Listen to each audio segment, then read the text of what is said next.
Morning, Your Honors. Hey, my name is Robert Bacher, and I've been a Lassen County resident for 19 years. I'm a retired CO from High Desert State Prison, and I'm an honorably discharged Navy combat veteran from my most recent deployment was in Operation Iraqi Freedom. I did a 1-year-long tour of Baghdad at that time. I've been retired from the Navy since 2010. I've been a member of a local church here for 18 years. I don't smoke or ingest marijuana or THC or any of that stuff in any way. I did some in the 70s when I was in high school, but it's not my thing. Still isn't. But in the future, if I needed it, I would hope to be able to have the freedom to have it. With that all being said, I do believe that the God that I believe in told me in Genesis chapter 1, verse 29, that I give you every seed-bearing plant on the face of the whole earth and every tree that has fruit in it. So I take this as my God-given right, which is also my civil right. God gives me my rights to do other things. I know we need politicians, and I'm not going to talk about that. Present company excluded. I mean, we need you. We're a nice community, and we need some voices of reason. But I also get my other rights from the Constitution. And the Constitution tells me that it's an enumeration of my God-given rights. It just tells me this is what you can do. And I know for a fact, I know in my heart that this is my civil right. Now, I'm sorry that I also believe that the people that are against this just don't like the way I look at their lunch counter, and they want me to get out. But I live on a 43-acre lot in Litchfield, which I'm almost afraid to say because I'll give you a little back history on this. I know about 15 other people that some of our detractors have started to call monster grows, because that's kind of scary. And you want to scare off the people that there's these monster grows and mega grows and all these things in town with fences and guns and all of that. Just want you to know, that's not me. But my nearest neighbors are over a quarter-mile away. All 4 of the properties that touch my property are bigger than 40 acres. And all 4 of the couples that live in them are either current CDC employees or retired CDC employees, the husband and wife both. There are no children of any sort that live within a mile of me. By the way, I don't want your kids to smoke weed either. It didn't do much for me when I was a kid, but you got to find out on your own, that's your thing. And I've talked to them numerous times. I walk my guard dogs. I have a Chihuahua, a Chiweenie, and a Lab. That if you come to my place, they will lick you to death, and it will take about the same amount of time as being kicked to death by a jackrabbit. So, if my neighbors are afraid of my dogs, maybe they should relax a little bit. They're not. But I go there and I talk to them almost every day. I talked to one this morning, my next door neighbor, who's also civic-minded, and told him I was coming down here, and he's like, "Still?" And I'm like, "Yeah, it's an ongoing process, man. The wheels of justice grind slowly." So I spent a few days watching the last 2 YouTube channel supervisors' meetings. I understand the plight in the minds of some of the people that spoke, that are against this. But I'd like to tell you why I'm for this.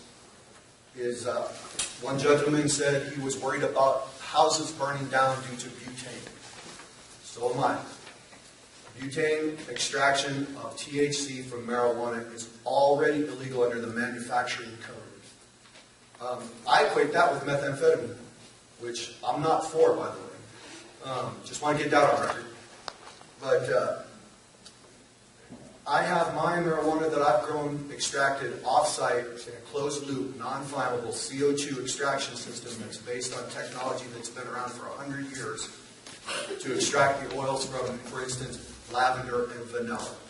It's done in an industrial park, and everything's done off-site. I don't want to burn down my neighbor's place. I think my place would look better if all the sagebrush was burnt to the ground, but it comes back on its own. There was a lady in here that complained about her asthma and the pollen. Most of the people in this room have had kids in 4-H. Any 2-year 4-H student could tell you in a clinical way that pollen is the sperm of the male plant of every variety. Marijuana growers don't grow male plants. They only grow female plants. Later in that lady's discussion, she talked about the big flower that she could see sticking above the 10-foot fence. Only female flowers, only female plants flower of every variety. So it's her experience that she gets sick. I can't deny it's her experience, not mine. There's a discussion about the amount of plants. I have a totally valid state certificate that says I can grow 99 flowering plants on my property. Some of you are farmers, some of you are ranchers. I know a couple people on this board that are ranchers and farmers. In the alfalfa business, if you get 3 cuttings, you've done good. If you get a 4th cutting, you've done really good. Marijuana runs on the same thing. It naturally only flowers once and dies, and that's it, somewhere in around October. But through processes in greenhouses, you can get a flowering to happen unnaturally. I do that. I had last year 2 crops of 99 that were both legal under the letter and spirit of the law. I only grow to supply 2 legal dispensaries that are not in this county. The outlaw market of people that grow and sell on the street, I don't know anything about that. Although I do know that if you allow legal growing in the county, you'll be helping. I don't know how many of you have taken a hike through federal forest land recently. I have, in the Trinity Alps. I've seen illegal grows done by the cartels from down south where they plant people there, and they are loaded with booby traps and AKs. I've seen it. I know what an AK looks like with my naked eye from over a quarter mile away. So it's like, yeah, that's not good. If you allow this here in town, you can also be putting your finger in the eye of illegal drug cartels. Those people are coming and they're not going away. The only way you can get them to go away is to take the money out of illegal grows, which you can do legally here. I know some of you are ranchers, and to me, I'm just a rancher of wheat. And I listen to the complaints and I'm like, now what are we going to do? Tell guys they can't ranch more than 99 plants on their, or 99 cows on their life? If these people that complain about this were from PETA, in this room, they'd all get a pretty good laugh. If they told you, we don't like cows because they flatulate and it's making greenhouse gases, and we all know that's nonsense. But the reason that sometimes you have to grow more is by the end of the year, you're not going to have that much. I've gone to sleep on a Thursday night with 99 plants and woke up in the morning to 93 plants because grasshoppers have eaten 6-foot plants down to a pencil overnight.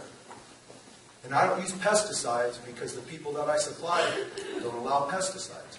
I don't want my fellow citizens to be breathing in pesticides. I also employ people from this county, people from my church, and also other citizens who can't, for some reason or another, get a job. They're unemployable. They have anxiety disorders, or they just don't look right for town to get a job. At times I employ them.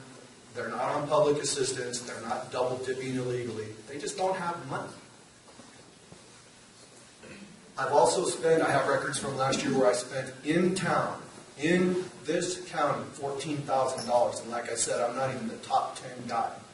So that's about $200,000 that I know of being spent here. I don't know why we want to cut that down from our tax base. I'm also pretty sure that the guys that talked me into coming here, they're going to continue to do what they do and support the county. But none of them want to go to jail. They just don't.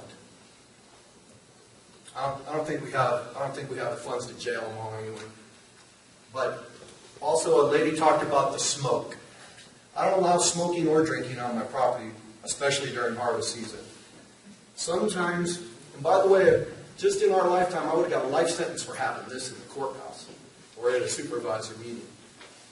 This is the stalk from the tree. People burn them. I save them and I use them as kindling. Last night I lit a fire using about 4 of these in a very efficient wood burning stove.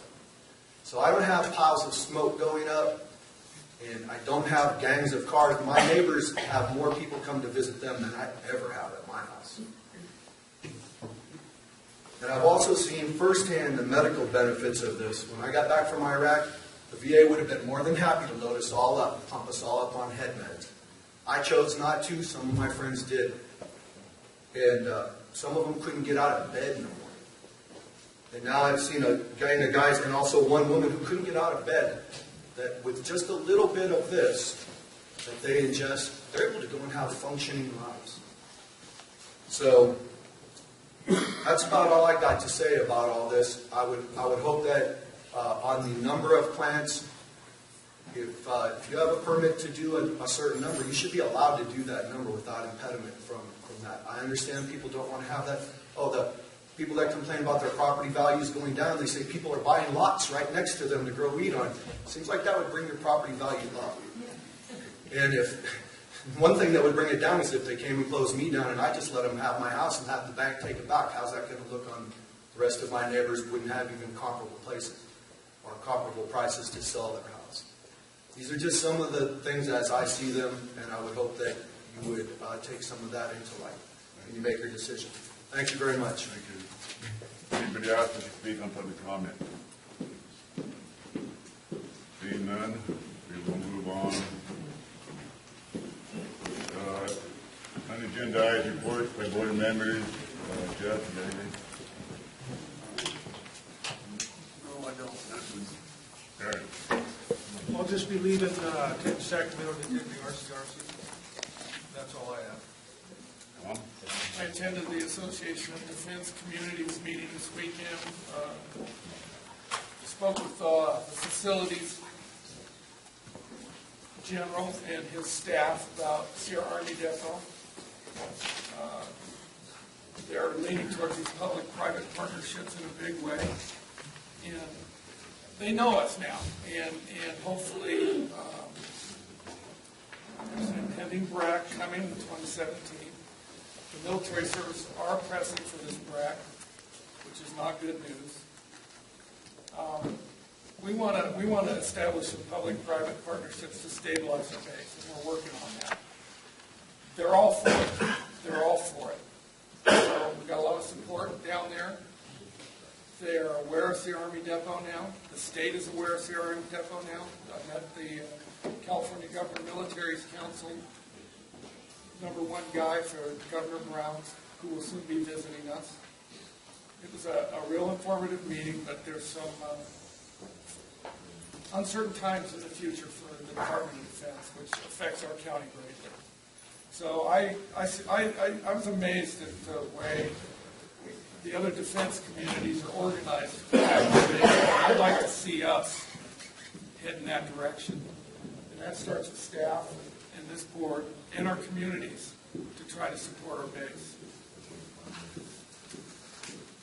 That's it. Thank you, Tom. Jim?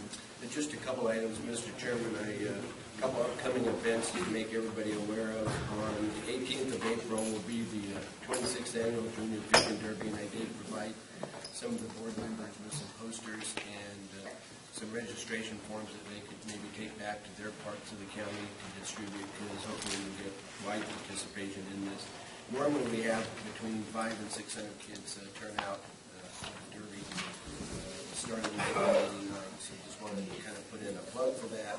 And also this coming Saturday, the Rotary Club of Susan will be holding its annual radio auction on KSUE, so if you're out and about and want to listen in, there are a lot of great merchandise and prizes that will be offered with the funds being raised to support one of these projects. So that's all I have, Mr. Chairman. Thank you, Jim. Okay, we'll move on to F1, Lassen County Fish and Game Commission resolution. Who's going to take that? There you go. Don and Paul. Thank you, Mr. Chairman. Okay. I brought reinforcements. I see that, yeah. You never say no to you guys. Don Armentrout, Chairman of the Lassen County Fish and Game Commission, and Paul Chappelle, Vice Chair of the Lassen County Fish and Game Commission. Since you folks got a copy of the Morris letter from the district attorney, I guess we're going to have to start with some history. Now, Tracy Lee Schultz was arrested for poaching, and he had trapped numerous bobcats. He was found guilty in court. The Department of Fish and Wildlife sold the pelts, which they have the discretion to do, and the total income from that was $14,835. Paul Kessler, Don. Huh? The agenda item for the. Okay, well, I'm bringing you to that. Yeah. I'm bringing That's you really to what that. the agenda item is. If you Okay. want to speak of that, you probably should do it fully comment. I'll do that. Okay, we'll skip that. Is that how you see it, counsel? I don't want to get in trouble here. Well, The agenda item does not have that court case. but what he's speaking to segues to the resolution that they're proposing. And, But that's not the resolution from Brian Dawson, Assemblyman McDonald. but it segues to that, sir. Okay, you go ahead. All right. Anyway, the Department of Judge Bradbury ordered that money be given to the Fish and Game Commission in Lassen County. Department of Fish and Wildlife came back quoting Code 12160 and 12159, saying that anything over $100 goes to them under those codes. So we didn't get the money. Further research, however, found some more parts of their code which disagrees with 12160 and 12161. And I'll let Paul explain those two. There exists a conflict between the two sections of the code. In section 12160, it directs that the monies be sent directly to the Department of Fish and Game through the Fish and Wildlife Preservation, or Fish and Game Preservation Fund. However, Fish and Game Code section 13003 directs that all fines and forfeitures imposed or collected in any court of the state for violations of the provisions of this code shall be deposited as soon as practicable in the receipt thereof of the county treasurer of the county in which the court is situated. It further stipulates that one half of the proceeds of shall be deposited into the Fish and Game Preservation Fund and the balance to the county treasury in which the offense was committed. That didn't happen. So what we're trying to do is present to you a resolution which would go before our state legislature, trying to rectify the differences in the code sections so that there are no questions as to where the fine money shall be collected in the future. Of that $14,585, we got zero. The Department of Fish and Game held on to that check. According to their own code section, we should have received that check and dispersed half of it to the Fish and Game Preservation Fund. We would like to make sure that this does not happen again because our commission operates solely on fines that are collected for fish and game violations. In order to be able to do that, we have to be able to collect those funds. And the way this conflict is right now in the Fish and Game Code, there is discretion evidently for the Department of Fish and Game to pick and choose which sections of the codes it wants to use and take the money, therefore we've got nothing. So we're trying to rectify that through this resolution to the board, asking for your assistance to help us take this forward to Assemblyman Dowling to introduce it to the legislature to change it. Thank you. Any questions for Don or Aaron? In here, you have the Fish and Game Preservation Fund. What is that, and how does the Fish and Game use that? The Fish and Game Preservation Fund is one of many funds within the Department of Fish and Wildlife. That money is generally collected from fines in a variety of other areas, and they can use it towards preservation of fish and wildlife and habitat. It's essentially the same sort of situation that we would use ours. Our Lassen County Fish and Game Fund, per se, is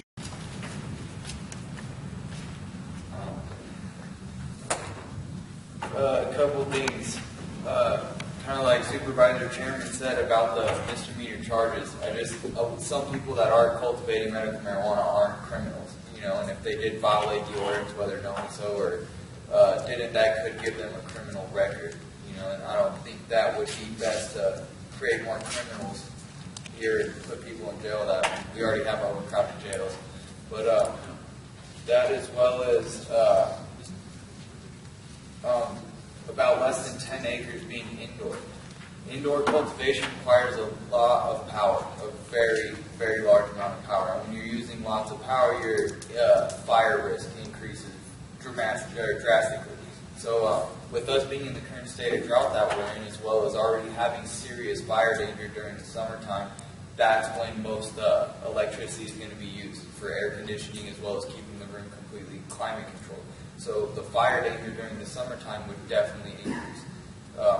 Just in my opinion, I don't know that that would be the best thing to do, is create something that can cause potentially more fire hazards in our already dry forest.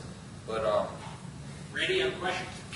How do you then deal with these small, dense communities with parcels that are like a quarter acre or a half acre? How do you deal with those? my recommendation would be an enclosed greenhouse or a hoop house, just being completely enclosed. That would dampen the smell as well as keep it out of sight, and it is potentially like indoor. You're inside a structure, but you're not creating a fire hazard. It's not, as well as with indoor, is you create an all year growing problem. It's not something that's just going to go on during the summertime. When cannabis is cultivated outdoors, it's a lot easier to produce enough for your yearly needs, enough medicine for your yearly needs. When it's produced indoor, not so much the case. You're more or less cultivating all year long, and like I said, in summertime is when serious power usage comes around because of the intense heat outside. With that being said, I would say a recommendation for me would be enclosed greenhouses, just to kind of semi-dampen the smell issue, as well as get rid of the vision problem of seeing it. How do you define a greenhouse? An enclosed structure that I don't know if you guys want to define it as something as permanent building. Well, there is a definition in the draft ordinance. I'm enjoying this exchange again. I apologize. There is a definition of what constitutes indoors in the early part of the ordinance, like page 2, perhaps, maybe page 3, I don't recall.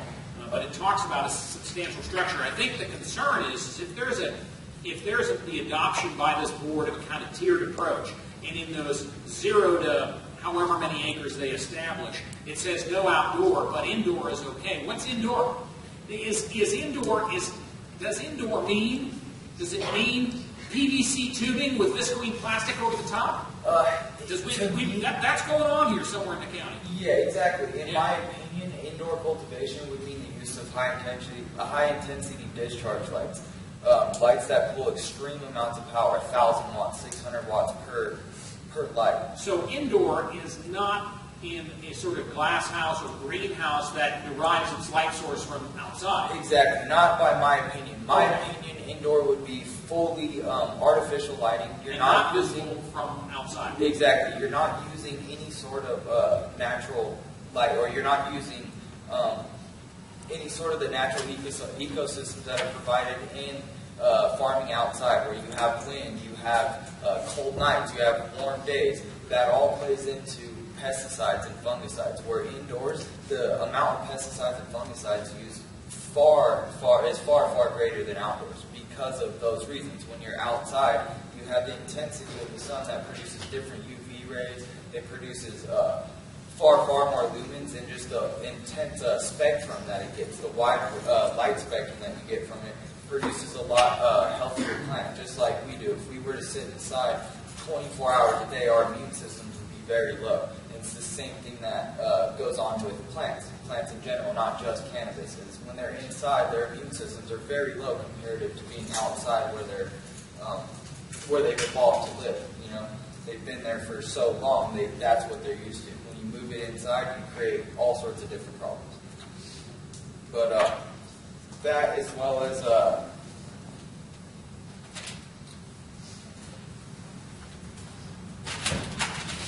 problem with indoor gardens too.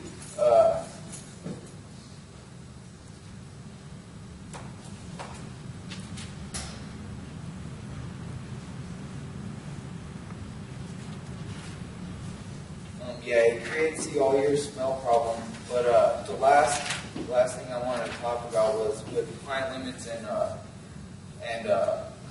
property line setbacks.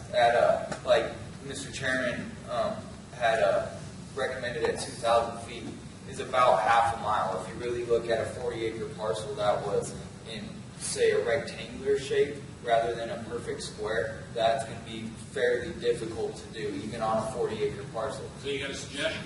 I mean, 1,000 feet from the school, so 500 feet from neighbors, from a dwelling, like you said, 500 feet from a dwelling should give you more than enough area to be away from them, where it's not in their sight and they're not dealing with smell completely. As well as there was one thing stated about the problem.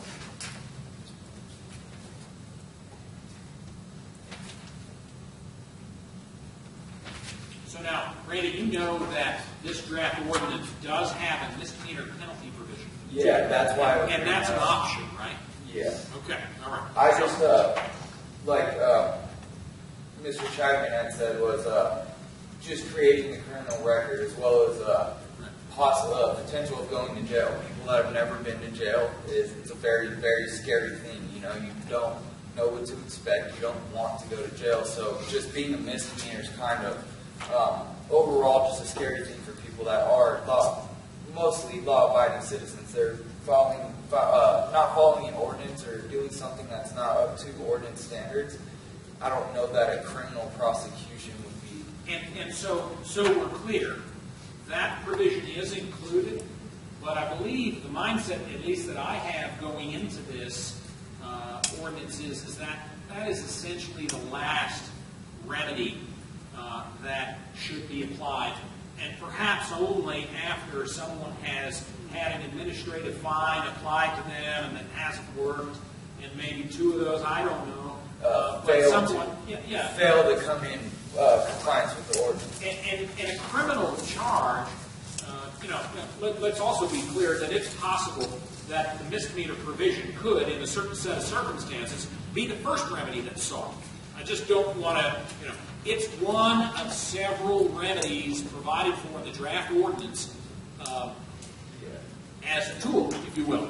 Maybe infraction at first, and if they fail to come into compliance after 1-2 attempts or something, maybe then the misdemeanor charge. I just don't think right off the bat a misdemeanor charge would be best.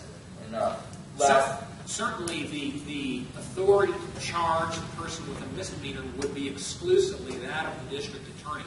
They retain all of their independent prosecutorial authority, which could include, even if it's submitted to them for prosecution as misdemeanor, they could say, not interested. Or not interested as a whole on any of these, or I just don't like this one. So there's still all sorts of different options there. Okay. And last thing about asking neighbors for cultivation to get consent to cultivate from a neighbor. If you really think about it, most neighbors, you're going to have several neighbors around you. One of them is going to be against it. And regardless of whether you're following all the ordinance recommendations and you're in complete compliance, they could ruin it for everyone. So anybody that is cultivating on over a 20 or 40 acre, whatever the recommended acreage limits are, more than likely would be stopped cultivating by one of the neighbors that is around. It just comes with the territory in Kansas is there's very few people that are completely against it, but there's a lot of people that are on the fence but do not want it anywhere near them. So even if they're within 1,000 feet from you or 2,000 feet from you, they, being your neighbor on a large property, can effectively say no. That's where I think coming back to the ordinance of recommending property line setbacks or how setbacks from the neighbor's residence, I think that would more or less solve the problem of being a nuisance, where instead of just saying if the neighbor says no, it's no, because it's probably going to cut out most of all the gardens. There's going to be a neighbor around that says no. I agree, Randy. Thank you. Thank you very much. Mr. Mackey.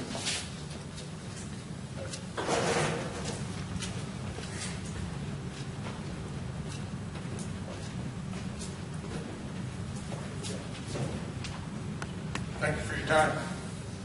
Why not just make it like a code infraction? I put a roof on my house without a permit. What do I get? A code infraction. Why criminalize it? Why make it a misdemeanor? If the provision's in there for a misdemeanor, somebody's going to piss somebody off, and that somebody's going to use it against you, no matter what. Shouldn't even be that. As far as while we're regulating prescription medication, a lot of these same limitations should be applied to all prescription medications. Talk to law enforcement, you're going to find them, or with Child Protective, any of that, they run into issues with prescription meds in people's homes more often than they do with marijuana in people's homes.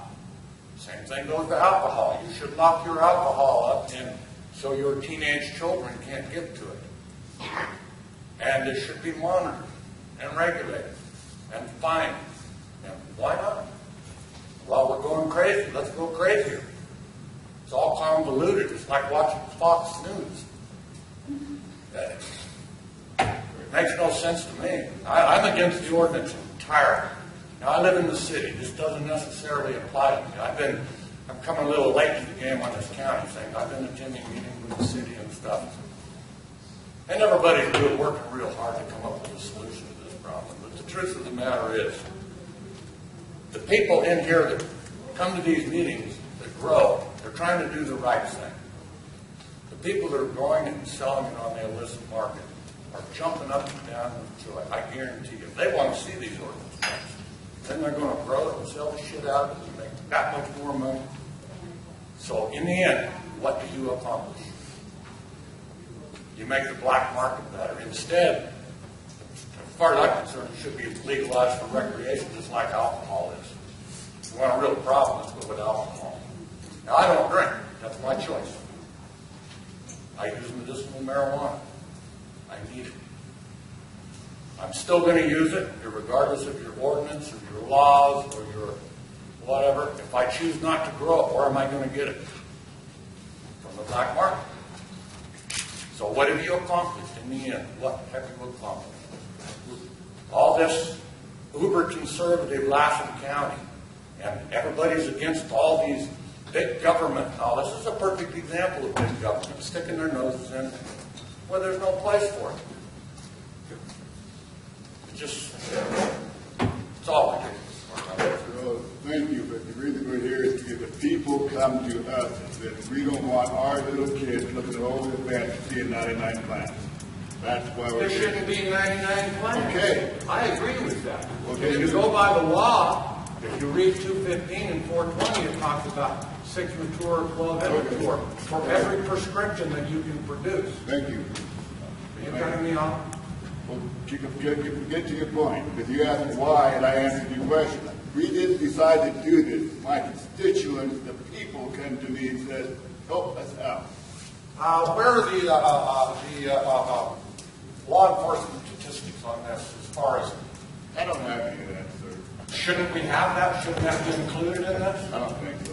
Why not?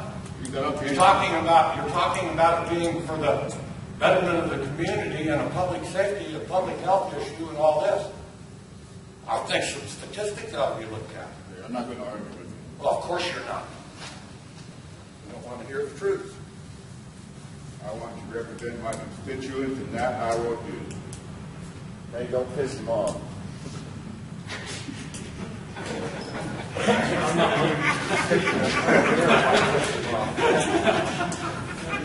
You're taking it back a long way. I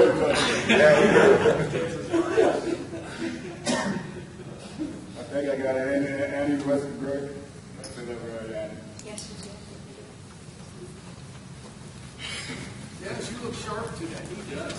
Got me too. You're looking sharp. You look good today. I wanted to wear a tie because you guys always wear ties. Okay, Annie, go ahead. So I'm Annie You take Westenberg, that. and I live at 3095 Johnsonville Road. Unfortunately, it's not in the county, although I live on about an acre. And I have grown medical marijuana for about, this would be the 5th year. And I have a very serious concern that I hope you'll also consider. It's for the safety of everyone, the safety of the garden, and that the plants don't go where they shouldn't, the medicine doesn't get stolen. And that's something that I've had to deal with because I just live down at the other end of the block. And the only way we can cope with that is to have full-time, 24-hour personal surveillance of someone being there. People will get into over the fences. They will come armed. It can happen. And so I question the safety for people that are out there on 40 acres. I lived out in the county, way out for 20 years. And out on the ranches, we had problems with people stealing saddles or whatever they could get into. So just leaving these out in the open, even though they're fenced, still requires somebody to watch it a lot. And the reason I'm bringing this up for everybody's safety is also the fact that when you grow in a small group, whether it's 4, 5, 6 people, you can accommodate for all this. And growing in a collective group is something that everybody seems to have not taken seriously. Well, we have the state 420, we have the guidelines there for growing together, and we've kind of all skipped over this. And I want to bring it back. I'm going to talk about it with the city as well, because I think for a safety feature, growing in a small group is wiser than an individual or two trying to defend their little plot of marijuana out somewhere. So perhaps the enclosed aspect of a greenhouse for those of us that do want to grow outside is an option. So looking closely at defining those greenhouses would be important for those that opt to go that way. Unless you have any questions for me, that's the only thing I was going to say. Thank you. Any questions? Thank you. Thank you, Annie. Ooh, Dennis, you're last. I didn't realize I didn't be able to speak now. Tell us something new we don't know. Okay, I'm a medical marijuana patient. I grow my own plants on my own property. I live in a travel trailer. If this ordinance passes the way it's drafted, it's going to knock me out of the box. I would have to move to Honey Lake Campground. Then I won't be residing on my own property, so I won't be able to grow the plants if I move to Honey Lake Campground. If I stay living on my property in the travel trailer, I'll be violating zoning ordinances that says I have to live in a approved dwelling with a foundation and walls and a roof. And I can't. I'm a senior on a fixed income. I can't afford the smallest possible building that you could design that would have a foundation, walls, and a roof, an acceptable, legal fire sprinkler system in it, a septic system that is designed to be one size fits all for the entire state of California. I can't afford these things. So I'm not in business or anything. I just grow my own plants. But this ordinance is going to knock me out of the box. Now you live in Doyle. which is way, way far away from Lake Forest, when people were complaining about having a bad grow. But you had a situation with bad dogs, you had a situation with illegal fence, and a situation with a neighbor who was antisocial, and everybody blames it on marijuana. It wasn't the marijuana, it was bad people, bad dogs, and bad buildings that caused this thing to come up in the first place. Well, I mean, this recent thing. So all I'm saying is this, I think that this ordinance, as it's drafted, it's overly intrusive, it's overly regulating, it's it's going to be difficult for a lot of people to comply with, and I think it's just like somebody got, this gentleman over here, Greg, he said, are we looking for small government? Well, we've got a 13-page draft ordinance. What is it going to look like when the state of California legalizes marijuana? You're going to have a draft ordinance with 100 pages in it. Excuse me. Thank you very much. I know I went over my 3 minutes. Yes? At the end of the day, we've got 4, 5, 6 real problem growth that really affected our communities. What's your answer to them? A problem with security affecting this community, you say? No, the problem grows that have caused lots of problems in like Janesville and Lake Forest. What's your answer to those? Well, okay, I'm not in that position. And if I could remind you that Lake Forest is not in your district and not a lot of these other guys' districts too. So, are you going to base your vote on what happened in Lake Forest? See, what I'm saying is it the question of security? Well, they've got bad dogs. They've had a lot of bad interaction with their neighbors, and it's just something that we have to, as a board, have to address. It's not fair to these people that are living by these bad grows, and it's affecting everybody out here. These bad grows are affecting every one of you people. So what is your solution to these bad grows? Okay. I know you got it. I don't know if you Okay, I think I got it now. And the solution I would have is to wait until the neighbors complain about it, and then go in and say, what's happening here that this person is doing wrong? Has he got bad dogs that run out in the street and won't let the kids walk by there? That's not good. That's not because of pot. That's because of somebody with bad dogs. I don't think that demonizing this plant, making sure that nobody can see it, is going to solve anything. You're not getting what I'm asking you. I'm looking for a solution for the neighbors that are living around these bad growths. What is their solution? Right. Well, if the person is breaking the law, they have recourse there. If you write the ordinances that are really strict and restrictive, and then only enforce them in cases where people complain, that may be a solution to the problem. Thank you, Dennis. Do you have anything else you want to tell us?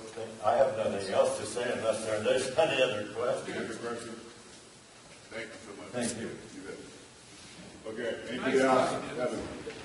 We'll go back to Maury first. And Maury, go ahead and this now. Well, as the potential code or enforcement officer, I just want to bring something up that I'm not quite understanding. We've transcended or transitioned to this potential sliding scale. And council has brought up the fact that we're requiring people to live on the property where the grow is taking place, either the caregiver or the patient. And so my heartache at this point is that we have an original ordinance that talks about not having dispensaries, not having collectives. And so if you have, 2 people living on a 40-acre parcel and they're growing 80 plants, where are the 76 or whatever, 70 other plants going? How do you reconcile if we're saying we're not letting this marijuana out into the world, it's only going to the people that need it on the premises. How do you reconcile that extra amount of marijuana? And I might be wrong, maybe we need to change the premise that we're working on, but I just don't want to have some kind of inconsistency within our ordinances and the expectation that we're enforcing something that says we're not allowing people to grow for other people off the premises. But so where's all that talk go? So the short answer to the question is that a person could presumably get a recommendation for 99 plants if they went down to a physician and got one, although that's a whole other conversation about the propriety of getting a 99 plant recommendation. Nevertheless, they would, if this ordinance is adopted with a plant count limitation per patient or per primary caregiver, be subject to that, notwithstanding what the recommendation says, because they would be limited by operation of law. And so if you've got the 40-acre parcel and you've got two people that are living on there, say one a patient, one a primary caregiver, each has got a recommendation. Each has a recommendation for, I don't know, 20, 40 plants, something of the like. They could still grow up to the amount permitted pursuant to conditions of cultivation that you establish pursuant to the parcel size, if that's how you do it through the tiered approach, as long as it's within the scope of the recommendation. Does that answer your question? Not really. Okay. Excuse me, Mr. Burns, we have an issue as well as how much medicine by state regulation or by law does a person require. Yes, it says so much by as his physician requires, but it can't go more than 3, 5, or 8 pounds. And these plants can grow 3 or 4 pounds a plant if they're out there. I beg to differ, and the reason I beg to differ is because I recognize that 215 was adopted in 96, and it didn't really have any limits expressed in it. And then the legislature came along in 02, 03, something of the like, and dealt with SB 420, and that made an effort to impose limitations. The Kelly case is what stands out in my mind, which is a Cal Supreme case, I believe it's a Cal Supreme case, that essentially deals with the proposition that the legislature may not impose a limit by law which was not contemplated by the people through initiative. And so to the degree that the Kelly, that SB 420 sought to place a limitation on the numbers of plants that one could possess as a medical marijuana patient or primary caregiver, the Kelly decision essentially said the legislature didn't have the juice to do that. That's my understanding of the law. Okay. So, This man here has a question. State your name. Yes, my name is Ken Davis. I'm a resident of Levitt Lake. One of the questions that was asked is where this all first started. Basically, people, citizens from Lake Forest and citizens from Janesville was the two biggest issues. And the issues were these people growing 99 plants. It's up to me, that's just way too many. As far as all the medical people that need their medicine and stuff, we're on a very low level of plants, probably no more than 6 or 12. All I see is these, with 99 plants, these people are out there profiteering. That's not what this whole idea was for. It was designed for each patient to be able to grow his own medicine to provide for herself. That's almost becoming obsolete anymore. I like the way that this ordinance is drafted. The only other things that I'd like to say about it is the city has complied with that too. As far as the setbacks, I live up at Levitt Lake.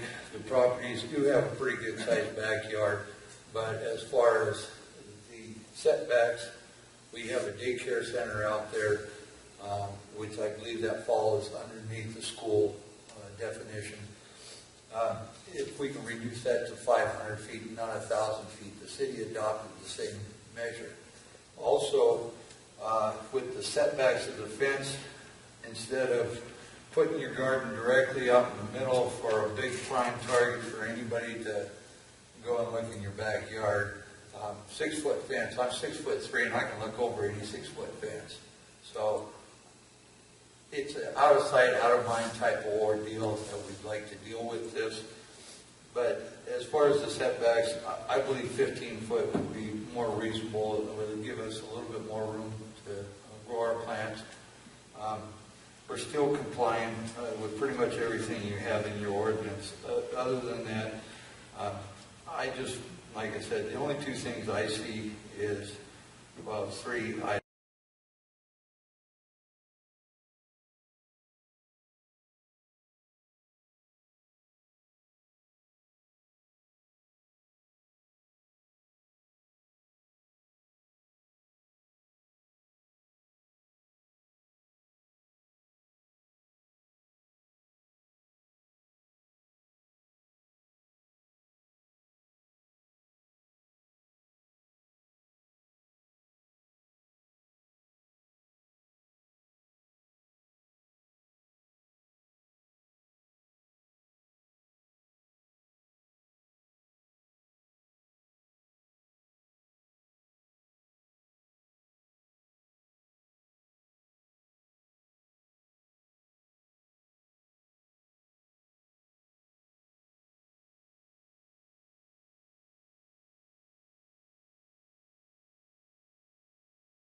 Schools, not dispensary.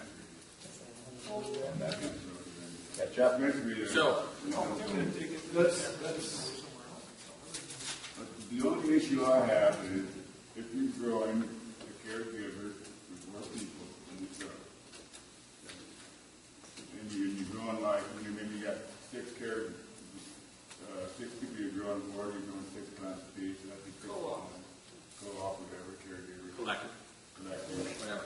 That with up to 80 plants that you are, I said 2,000 feet, but we could come down a little bit, from a residence. That's the issue. People don't like these 60, 70, 80 plants in someone's backyard over the fence. Yeah. That's what I'm against, and that's what we let it stop. Me too. Maybe 15, maybe a quarter mile, 1,200 feet, I'm not sure. But we do not want that next to somebody's home. That's where we get the problem. so That's what we got. can I ask a question? Is there someone on the board that can state a consensus for me? Mr. Piles is chairman. Thank you. Mr. Piles is chairman. You're signing stuff. I'm tired and hungry. It's been a long meeting, there's no question, and it was my hope to move. Randy's not that kind of hungry either. I'd like to make, Look how ready he was. I saw that smile. He lit right up. Where we at? He needs a consensus on acreage in the plant, right? So if we go 0 to 10 acres with a 6 plant limit, I like to 6 on any. 6 plant limit on any. Now, where do you, I don't know, I'm not sure how you get there. 0 to 10 acres, we have a 6 plant limit. So on any parcel, you can grow 6 plants. indoors or also out, Indoors or out? per patient or total per person? Total proportion, 12 plants.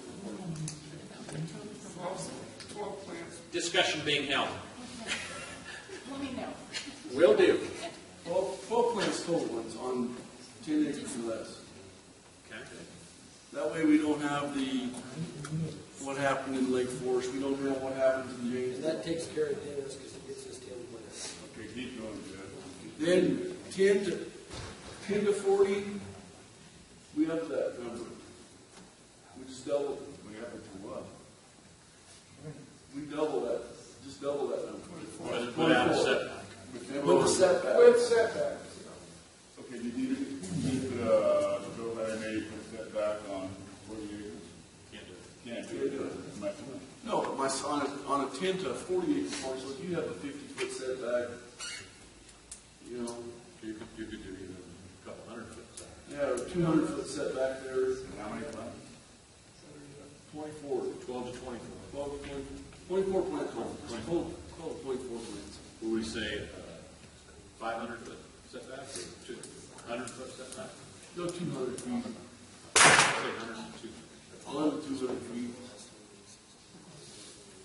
Say 100. 100 foot. And then 40 on, 40 on, max number of 80 plants. plants. How many? 40 acres, no, so 41 acres, you can have 80 plants, and you set back. Why 80? Where does this 80 come from? The most we talked about the other day was like 72, and there was So 72. 80 works out if you figure the 6 plant per person kind of as a general rule. That's 13.333% persons. So yeah, do something that's 72. okay. 72 makes more sense. 72. And I think that came from. I think that 70. Randy said 72. It's all his fault. So we're going to, everybody that's going to play, we have a card. I'm going to be in trouble. We have a card, because everybody that's going to play, I'm going to give them your phone. Let's bring it back. Let's bring it back. If you have a garden road, then you want 1,000 foot setback. Yeah, 1,000-foot setback on 40 acres. So if you got a house, you could only be 1,000 feet from the river. No, Well, 1,020 feet, because your neighbor's got to have a 20 foot setback from their own property line. We did not discuss a setback on the smaller parcels. Yes. 10 feet? That would be more. 0 to 10 acres. 0 to 10 Setback. acre setback. What's a building, 20 feet for a building? Well, there's two setbacks. There's the fire code, which is 30 feet for structures, so that's not just mentioned. The zoning setback in our zone is 20 feet in front, I think it's 15 in back, and it's 10% of the lot width. 10% of the what? Lot width. Not to exceed 15 feet. Could I just suggest 10 feet, because we do have some very small parcels in the county? Yes. We're getting there. It's a painful process. I have a question. We talked about 72 plants, but we've already sort of agreed that if you're growing, that people need to be living there. Yes. So 72 Or plants. be a caregiver. It's correct. So could a caregiver be growing for someone who's not living there? Yes. Okay. Yes. That's what Randy does. And a collection, he's a caregiver for multiple patients and has a stack of recs and can grow for all those people within the scope of those recommendations and whatever this ordinance contemplates. Yeah. So could I recap where we've got to? Thank you. So on any parcel, 6 plants, you get 12, up to 12 plants with a 10-foot setback.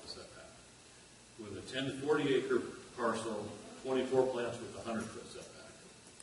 40 plus acre parcel, 72 plants with a 1,000-foot setback. Now, Well, gee, how many feet you got? 40 acres, square is what? Quarter mile by quarter mile. 1,280 feet. but well, hold on. That ain't gonna work. So if, I guess the question is, if you have that 40 acre parcel and you only want to grow 6 plants because that's all you just want for your personal use, do you then go back to the lower setbacks?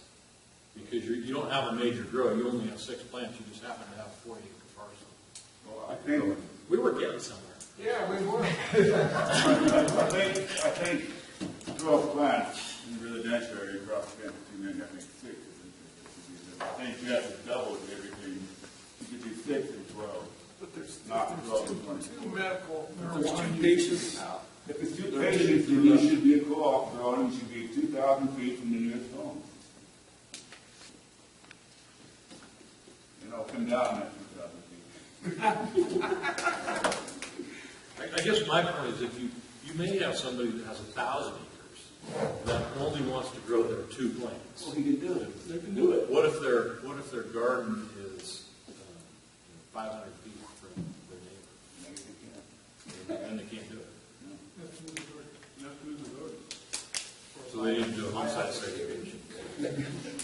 Okay, there's more money for the county.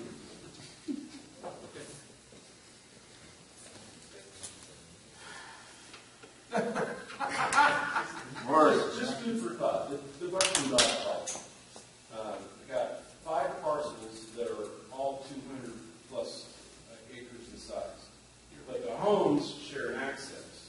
And the homes are all within 100 yards of each other. And despite the fact that you have 500 acres, you have 5 houses going crazy with each other about parking lot. Just throwing it out. But your garden has to now be Right. 1,000 feet from your property line. Right. So therefore 2,000 feet from garden to garden. And you only got 1,000 feet from the school? You only have 1,000 feet from the school? Well, we're not talking about that component of it yet. I think that will also be. Yeah, but when you had 1,000 feet from the school, and now you want to go 2,000 feet from a dwelling? 1,000 feet from the neighbor's residence, from the neighbor's house. Just, Just, 1,000 feet from the residence. Mr. Chairman, you pay me to be candid with you, and I'm going to be candid with you, and I'm going to tell you that I think the 1,000-foot exclusion, not from the school or the parks or the like, I think a 1,000-foot exclusion is, yeah, I think it's extreme. You're paying me to be playing with you? I'm going to be Well, playing with you. if you're gonna have 80 plants, you do a caregiver, I don't think it is extreme. Not about it. If you're at 100 foot on the 10 to 40, that's 100 feet is the setback. Yeah. I think if you're going to be over 40, I think you could 1,000 from the nearest residence from where those 80 plants are planted. Because of the nature of the 80 plants, not because of anything else. Is that the consensus of the board, though? But again, let me just raise this issue again. You may have that We're not talking about 48 80, we're parcel talking about 72. where the individual only wants to grow their 6 plants. What's that one more time? Well, you may have, maybe Aaron wants to grow 6 plants. Does he also need 1,000-foot setback? No. Because that's not what you've been saying. So if you, No, the 6 plants for yourself. You're up across the fence. You look for it. it's only when you get it, it's plant Only population when you driven, become a not farmer. parcel size. Good, okay. But, no. What you're saying is providing, if you're, what he's explaining is, anything over 6 plants, you become a cooperative? No. The way it's gonna work? Dealing with 12, we can speed and safe road. 12 plants. So I'm going to do the best I can to import these changes to the conditions of cultivation component of it and re-present it to you. And With some numbers attached. And we will be back to pick you apart. And we expect you to. If I could just We'd be add really something- disappointed if you weren't here. If I could just add something about the 40 acres. 40 acres, like you said, is about a quarter mile by a quarter mile, so that'd be about 200 feet. But like I mentioned before, if you don't have a perfectly square property, it's more of a rectangle, that might effectively eliminate the 40-acre parcel. Just add 1,000 feet, just because that's close to the quarter mile by quarter mile 40-acre parcel would be when it is square, you know. Granny, don't you agree that if you're a caregiver of property, if you got 80 plants, that 72. that you should be at least 1,000 feet from a family? I completely agree that it should be out of sight and shouldn't be close enough where they're getting a serious smell in their face over it. So I mean, just I think they have that right. I think, in my opinion, about 500 to 750 feet would make it so that if the property isn't perfectly square, it would still be. You already beat me down from 2000. He's whittling on you, Bob. Yeah. Hey, I got to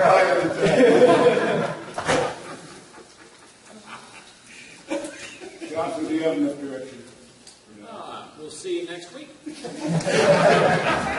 you, guys. Mr. Chairman, I know this is a time-sensitive matter, and it's my hope to do it by next week, but I also have a litigation issue that's due Monday for filing in court, and I'm not ready on that. So I'm going to try for next week, but there's no guarantee, sir. Good enough. Mr. Egan, did you have anything to say report? Yeah, 2 quick ones. One, I got a slightly different definition from council on the term gore, and mine is blood that has been shed, especially as a result of violence. That's probably being changed. But we'll go with Bob's definition, I guess. Other than that, happy St. Patrick's Day. Okay.